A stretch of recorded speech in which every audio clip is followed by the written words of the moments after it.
હું ડૉક્ટર સાથે જ્યારે આવું ને, તમે કોઈ મારી સાથે કોઈ હોય, હું ડૉક્ટર સાથે પ્રેઝન્ટેશન કરું, એ hall totally different.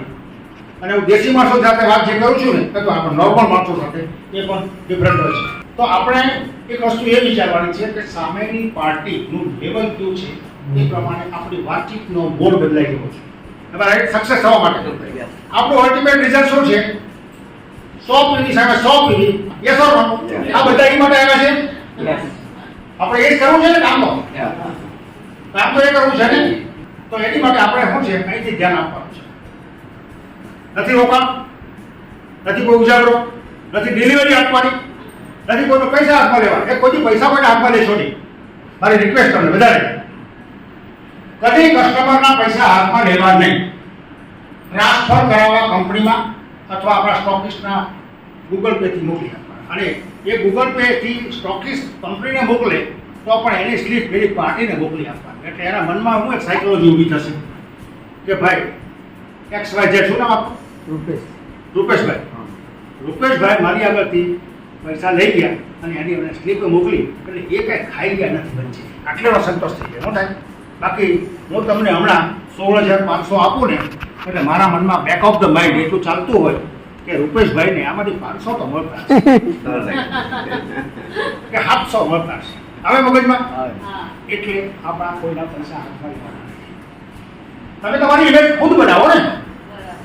It is your image, strong image.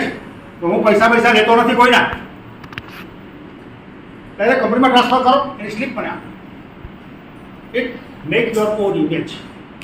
અને તમારી ઇમેજ જેટલી સ્ટ્રોંગ બનાવો સામેના લેવલે, કે તમે ચોખ્ખા છો, પારદર્શક છો એવું લાગશે ને, એ બહુ સારી વસ્તુ છે. પછી એ એમ કહે ને કદાચ કે ભાઈ હું એવા જભાવ પડતો નથી, ગૂગલ પે કરતો નથી, એવું કહેશે તમને ઘણા.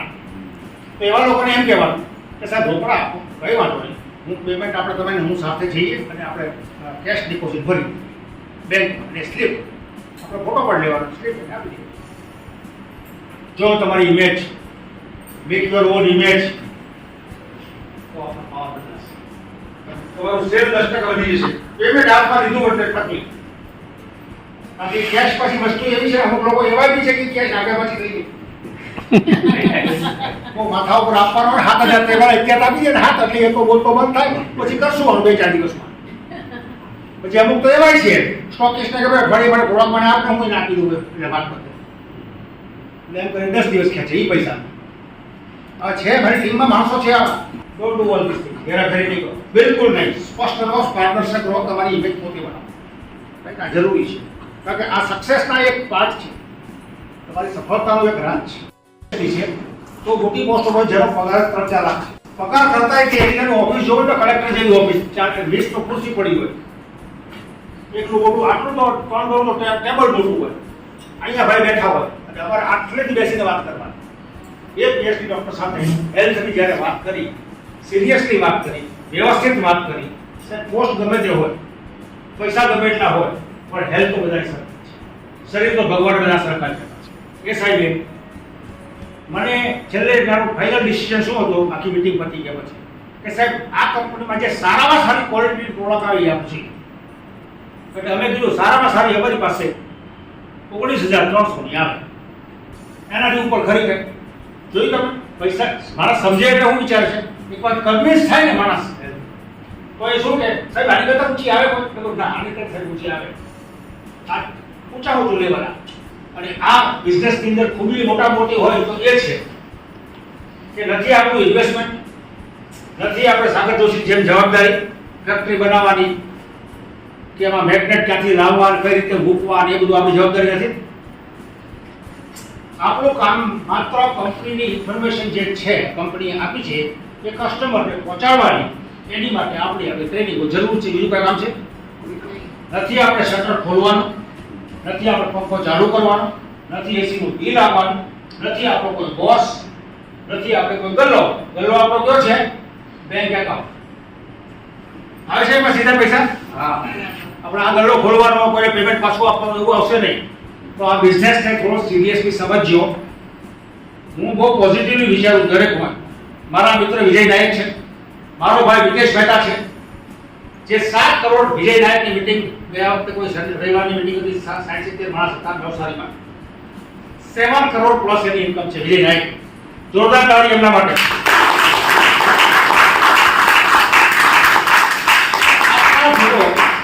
સિમ્પલ સાદો માણસ વિજય નાયક, જેને હું છેલ્લા 32 વર્ષથી ઓળખું છું.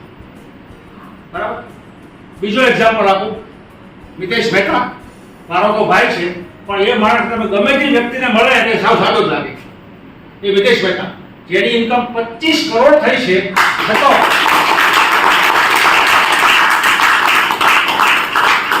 છતાં તમે એને કોઈ પણ ટ્રેનિંગમાં બોલાવો, મીટિંગમાં બોલાવો આવે. અને હજુ એરોગન્સી કોઈનામાં આવી નથી, ઘમંડ કોઈનામાં આવ્યું નથી. એ મહત્વનું પાઠ છે. અને એ હું તમને બી કહી રાખું છું, આપણે બી કદાચ 2 કરોડ કમાઈ ગયા, આમાં તો કમાઈ શકે શક્યતા જ છે. આમાંથી આ બેઠેલા બધા કરોડપતિ છે ભવિષ્યના, આમાં થાય જ છે પૈસા. આમાં પૈસા બાય ડિફોલ્ટ આવે છે. જેમ બ્લડ સર્ક્યુલેશન થાય છે, ઓક્સિજન પહોંચે જ છે, એમ આમાં તમે કામ કરો, મીટિંગ કરો રોજની બાર, એટલે પૈસા તમારા ખાતામાં પડવાના જ છે. કોઈ રોકી શકે એમ જ નથી. આખું ઓટોમેશન પર સિસ્ટમ છે. આ સાગર જોશી પૈસા નથી આપતા, સિસ્ટમ પૈસા આપે છે. સાગર જોશી ગોઠવું સેટઅપ. ખ્યાલ આવે તમને? તમે પૈસા ભરો છો, પિન કેમ આવે છે? પિન કોઈ ત્યાંથી આપે છે? નથી આપતું ને. ઓટોમેશન સ્લિપ આવે છે, સ્લિપની પિન આવી જાય છે, એ જ પ્રમાણે પૈસા આવી જાય છે. સર્વર ડાઉન હોય એટલે મોટું થાય, વસ્તુ આખી અલગ છે. તો આવી ઓપોર્ચ્યુનિટી આપણને મળી છે. આ બિઝનેસને બહુ સિરિયસલી એટલા માટે લેવાનો છે કે નથી ઇન્વેસ્ટમેન્ટ, નથી કોઈ રિસ્ક, નથી રાતના ઉજાગરા થવાના, આવતીકાલે કોઈ પેમેન્ટ આપવાનું છે કે લાવીશ ક્યાંથી. વેપારીને પૂછો ને, હોલસેલરને પૂછ્યા જાઓ, પૈસા ઘણા હોય, તમને લાગે બહુ મોટું કામકાજ, પણ આવતીકાલે 7 લાખ આપવાના હોય તો હોત તોય ખબરમાં. મારી પાસે 2 હોલસેલના વેપારી છે, એ સમયમાં હતા. એ અમને ફોન કરે, અમે તો નોકરીવાળા માણસો એ સમય હતા. હવે એમ પડ્યા છે કે 50,000 પડ્યા છે, 3 દિવસમાં આપી દઈશ. પણ 3 દિવસ માટે ભાગવા તો પડ્યા. પરિસ્થિતિ આજે મોટા વેપારીની આ છે, યાદ રાખજો. જે આપણી નથી, આપણે આરામથી રાતના હોઈ જઈએ, કારણ કે આપણે માર્કેટિંગના માણસ છે, આપણે કોઈ જવાબદારી નથી. આપણે રાત્રે સારી ઊંઘ આવે છે. આવે છે એમ તો ભગવાને આપણને એવા બનાવ્યા છે કે આપણે દોડતું રહેવું પડે, થાકે લાગે એટલે રાતના ઊંઘ આવી છે. આવી જાય કે નહીં? આપણે ટેન્શન ઓછું છે એટલે આપણે ઊંઘ નહીં આવે એવું ઓછું બનશે. ભગવાને બધાને બહુ સમજી વિચારીને બનાવ્યા છે, આપણી લાયકાત પ્રમાણે આપણને બનાવ્યા છે. પણ એ લાયકાતમાંથી આપણે આગળ કેમ વધવું એ આપણા હાથમાં છે. Yes or no? યસ. એમાંથી આ રાણા સમાજમાં દાખલો અલગ છે. એણે પોતાની જાતને ટ્રેન કરી, પોતે ડેવલપ કરી, અને આજે આ લેવલે કોટી ભરીને ભરે છે. 15 કરોડ કમાઈ છે. એક્ઝામ્પલ મેં ડોક્ટર કદરભાઈ એક એક્ઝામ્પલનો રૂપ છે. આપણે જન્મવું ગમે ત્યાં, ગરીબીમાં બી જન્મી શકાય છે, પણ આપણી જો સોચ મોટી હોય, વિચારો પોઝિટિવ હોય, તો ડેફિનેટલી આપણે આગળ વધી શકીએ છીએ. Right sir? આ તો બધી નોર્મલ પ્રકારની ટ્રેનિંગ સાંભળેલી, છતાં આ વારંવાર રિપીટ થવાથી આપણા વાઇબ્રેશનમાં ચેન્જ આવે છે. એને કહેવામાં આવે હેમ થેરાપી.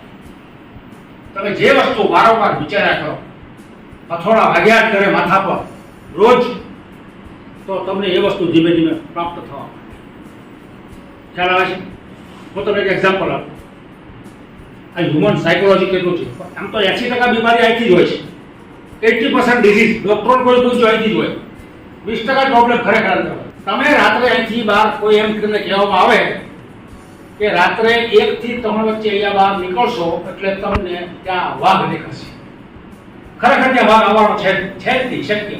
પણ છતાં તમને કોઈ માથામાં ઠસાયું છે એવું, એટલે રાતના 1 થી તમે 3 માં ટ્રાય કરજો, તમને વાઘ દેખાશે.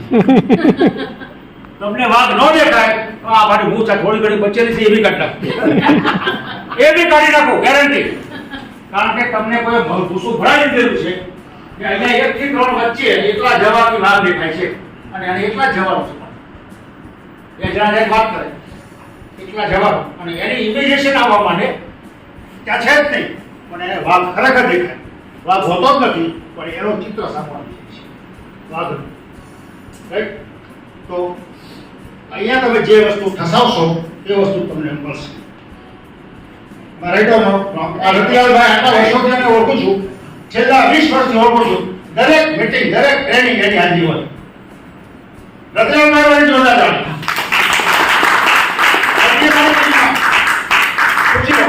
નથી અમારી ટીમમાં મને કોઈ મારો અંગત કોઈ સ્વાર્થ કરી તાળી પડાવવાનો, પણ હું જે ઓબ્ઝર્વ કરું છું એવું જ અને એ કઈ ને કઈ શીખે છે, કઈ ને કઈ મેળવે છે. તો દરેક વ્યક્તિને મારી એક અંદરથી રિક્વેસ્ટ છે કે દરેક મીટિંગ, દરેક ટ્રેનિંગ, ગેસ્ટ આવે કે ન આવે, આપણે આપણી જાતને એક્સાઇટ કરવા માટે અહીં આવવાનું છે. યસ આપણે શા માટે આવવાનું છે? આપણે આપણી જાતને એક્સાઇટમેન્ટ લાવવા માટે કરવાનું છે. એક માણસ આખી જિંદગી રડ્યા કરે એટલે રડતો જ રહે, એ કોઈ સુધરે નહીં. એક માણસ વિચારે કે અત્યારે સમય ખરાબ છે પણ સારો આવશે ને, એટલું જ વિચારો ખાલી, બીજું કઈ નહીં વિચારો. અત્યારે સમય ખરાબ છે, સમય મારો સારો આવશે, 100% આવશે, 100% આવશે. શું કામ નહીં આવે? આવે જ. ઘણા પ્રશ્નો આપણી મેગ્નેટિક વર્લ્ડમાં બોલતા હોય છે કે સાહેબ રિઝલ્ટ આવશે કે નહીં આવે. એટલે મારે એનો પહેલો જવાબ શું આપવો પડે કે સાહેબ તમારા બોડીની તાસીર પર આધાર રાખે છે. દરેકના શરીરમાં લોહી તો છે, આયન છે, બ્લડ સર્ક્યુલેશન થાય પણ છે, બધાને ફાયદો થાય છે. તો તમને કેમ નહીં થાય? તમે કોઈ પાપ કર્યા છે નહીં થાય, પણ વિશ્વાસ તો રાખો તમારી જાત પર. તો તમારે એવું વિચારવાનું છે કે આ પ્રોડક્ટ હું મારી જાત માટે, જાતને રિપેર કરવા માટે, બ્લડ સર્ક્યુલેશન પ્રોપર કરવા માટે હું લઉં છું અને એ વિશ્વાસપૂર્વક લેવી છું. જ્યાં વિશ્વાસ નથી ત્યાં કંઈ નથી. એટલે વિશ્વાસ હોવો જરૂરી છે. Yes or no? યસ તો આ ટ્રેનિંગ પાર્ટ અહીં આપણે મેગ્નેટિક વાળો પૂરો કરીએ છીએ.